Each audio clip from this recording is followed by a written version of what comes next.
ষষ্ঠ গণবিজ্ঞপ্তিতে আবেদনের বিস্তারিত নিয়ে ধারাবাহিক আয়োজনের আজকের পর্বে আপনাকে স্বাগতম। ষষ্ঠ ধাপটি এবারের নতুন সংযোজন। আপনার পছন্দকৃত 40টি পদের কোনো একটিতেও যদি সুপারিশপ্রাপ্ত না হন, তারপরেও কিন্তু আপনার চাকুরি পাবার সম্ভাবনা আছে। আপনি যদি পছন্দ বহির্ভূত শিক্ষা প্রতিষ্ঠানে চাকুরি করতে ইচ্ছুক থাকেন এবং কোনো শিক্ষা প্রতিষ্ঠানে শূন্য পদ থেকে থাকে, তাহলে মেধা ও জ্যেষ্ঠতার ভিত্তিতে আপনাকে প্রাথমিক সুপারিশের জন্য মনোনীত করা হতে পারে। এই চাকুরিটি যদি আপনার জন্য একান্ত কাম্য হয়, তাহলে অবশ্যই ইয়েস আই এগ্রি অপশনে টিক দিন। যে ধরনের প্রতিষ্ঠানে সুপারিশ পেতে ইচ্ছুক, তার অগ্রাধিকার নির্ধারণ করে দিতে পারবেন। এখানে 3 ধরনের প্রতিষ্ঠান পাবেন: জেনারেল, মাদ্রাসা এবং কারিগরি। তবে আপনার সার্টিফিকেটের ধরন অনুযায়ী এগুলো কম বেশি হতে পারে। প্রতিটি ধরনই আপনাকে সিলেক্ট করতে হবে, বিষয়টি তা নয়। আপনি চাইলে শুধু একটিতে প্রেফারেন্স দিতে পারেন, বাকিগুলো খালি রাখতে পারেন। আবার 3টিতেই একই ধরনের প্রতিষ্ঠান সিলেক্ট করতে পারেন।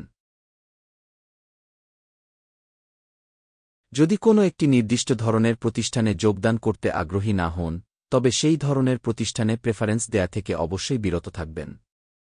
আর যদি পছন্দের বাইরে একান্তই চাকুরি করতে আগ্রহী না হন, তাহলে নো আই ডোন্ট এগ্রি অপশনে টিক দিয়ে পরের ধাপে চলে যান। সপ্তম ধাপে ছবি ও স্বাক্ষর সংযোজনের পালা।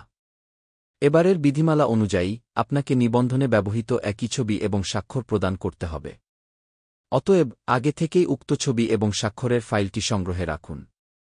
প্রদত্ত নির্দেশনা অনুযায়ী ছবি ও স্বাক্ষরের আকার ও সাইজ ঠিক করে নিন। সহজে ও দ্রুত ছবি ও স্বাক্ষরের আকার ও সাইজ ঠিক করার জন্য photobip.com অনলাইন টুলটির সাহায্য নিতে পারেন। ছবি ও স্বাক্ষর সংযুক্ত করতে ফটো ও সিগনেচার অংশের যে কোনো ফাঁকা অংশে ক্লিক করুন। ডিক্লারেশন বক্সটিতে ক্লিক করে সম্মতি প্রদান করে সাবমিট করে দিন। অষ্টম ধাপে প্রিভিউ দেখতে পাবেন। এটিই সর্বশেষ এবং চূড়ান্ত ধাপ। এখানে প্রতিটি তথ্য সতর্কতার সাথে মিলিয়ে নিন।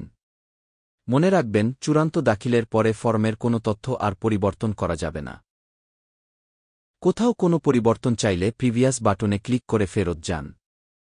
সবকিছু নির্ভুল থাকলে সাবমিট করে দিন।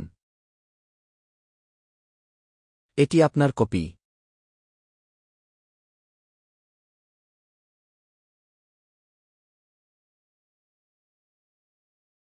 পুলিশ ভেরিফিকেশন ফর্মটি আপাতত ডাউনলোড না করলেও চলবে।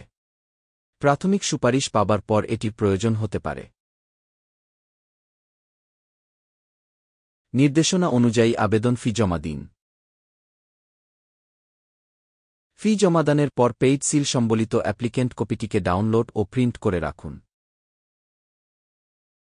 আর কোনো গণবিজ্ঞপ্তি প্রকাশিত হবে না মর্মে নীতিগত সিদ্ধান্ত হয়েছে। পরবর্তী নিয়োগ বিজ্ঞপ্তির নতুন নিয়মকানুন সম্পর্কে হালনাগাদ তথ্য সবার আগে পেতে চ্যানেলটিকে পছন্দের তালিকায় রাখুন। আপনার লাইক আমাদেরকে অনুপ্রাণিত করবে। আপনার আবেদনটি সফল হোক, এই কামনায় শেষ করছি। ভালো থাকুন। সাথে থাকার জন্য ধন্যবাদ।